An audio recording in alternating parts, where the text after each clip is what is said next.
Everybody, Michael Martin. So I got a great email from somebody who wanted a clarification on something, and it was on a line that I use a lot, and that is the feelings that you don't want to feel have as much control over you as the ones that you do. Now, I didn't come up with that line. I'm certain it was probably Ed Seykota or somebody along those lines, but it struck me as something that makes a lot of sense. And the question was like, can you explain it a little bit more? See how does it manifest in someone's day? Well, I know somebody who likes the action of the markets, has a good feel, but doesn't like doing all the front end work, which to me is really the trading part, right? The trading part is more about preparation. The execution can kind of be automated or delegated.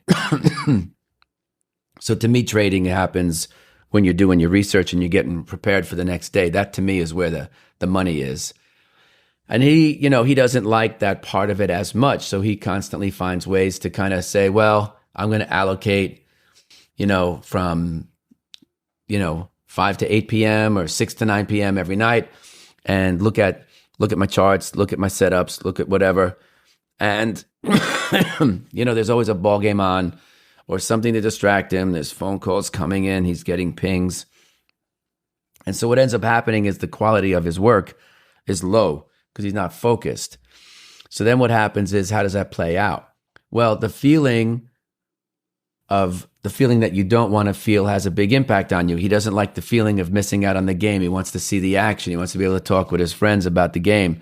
Doesn't want to miss any very important text messages or DMs or pings that you get. And so he lets that into his world. So the quality of his analysis is lower than it could be if he had put his full focus in. So then what happens is the next day, and it doesn't happen day after day, but there's oftentimes days that'll go by where there's a lot of stuff that's right in his wheelhouse that he missed out on. So then what happens? He gets frustrated. So now you have a situation where, because of the reluctance to do the work on the front end like you should, isn't getting done, that the payoff, the emotional payoff for that is frustration. Now, for other people, it might be anger, aggravation, who knows? It doesn't matter to me what it is, but it could be anything that evokes you, a strong feeling that you think you don't want to feel. So I went back and I said, I think if maybe you did, you're in California, markets close at, right around, well, now it's about 1:00 when I'm recording this. So the markets close locally at 1:00. There's a lot of time between the close for, equity markets. Some of the futures markets are already closed, but you have so much time. You could go grab a bite, go for a walk, take a quick power nap, come back here at 2:00, come back to the desk, and then still have a couple of hours to do the preparation for the next day, like long before it kind of gets to that 5 to 6, so that he can have the best of all the worlds. But the way it's set up right now is to frustrate the guy to miss opportunities. So I've missed plenty of opportunities. It's not the end of the world. What you don't want to do is make it a habit of missing out on these opportunities when you had the time to put the work in, to put the names on your screen, and to have your wish list set up for the next day. Now, whether you do that the night before or the morning of, if you're a shorter term player, again, doesn't matter to me. But the idea is that the analysis, the work has to get done, and you have to be in tune with that work, because that's also what starts getting you in the mood or the feeling tone of being in that trade, and then being able to execute it, right? Because that's the whole key. We could sit, and analyze this stuff forever, but ultimately we get paid to execute. So that's where the money's at. And to me, it starts with the preparation. And if you don't like the preparation, then you got to farm it out or find somebody else to do it, because that to me is where you harvest your ideas, some of which end up becoming very profitable trades, right? So that's one example. Another example real quick is super simple. You don't like the feeling of doing all this analysis. You finally put on the trade. You're in the trade. Maybe it's up slightly, but not enough, because now you have all this judgment of how the trade should have performed once you put it on, and you don't want to get knocked out of the trade.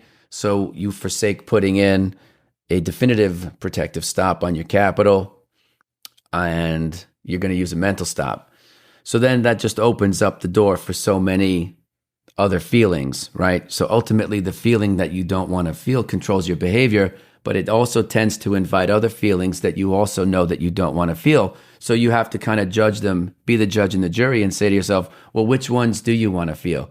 Because if you don't want to put the work in ahead of time, then for me, it's like I don't want to entertain you being frustrated because that's an easy fix. You can put the work in. And if you don't want to do the work, that's cool. But then don't bitch about it because now you're playing a victim and you set yourself up for that. Same thing with stops. It's like you don't get to choose how the thing is going to move once you're in it, long or short. It's life on life's terms. So if it moves in your favor, great, but you still have to put your stop in. And if it moves enough in your favor, you can keep adjusting it up. But saying to yourself, like, I don't want to do that because I don't want to get stopped. And worse, I don't want to get stopped and have it rebound and go back up. So therefore, I'm not going to put the stop in. Again, so your unwillingness to feel that feeling of, say, frustration or aggravation or whatever it is for you, right? Or that you've wasted your time on all the front end analysis only to put a trade on and have it lose money and knock you out in 15 minutes. I understand all of that. But again, we talked about it a million times. Your frustration or your aggravation can turn into despondency, right? So just be aware of that yes, the feelings that you don't want to feel have as much control of you as the ones that you do.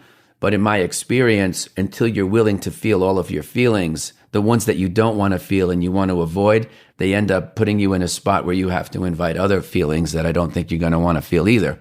So that's why it's important to just put your orders in, do the work, and try to figure out, like, what are these feelings trying to tell you? Like, if you don't want to do your preparation for several hours, then change the time of the day that you do it.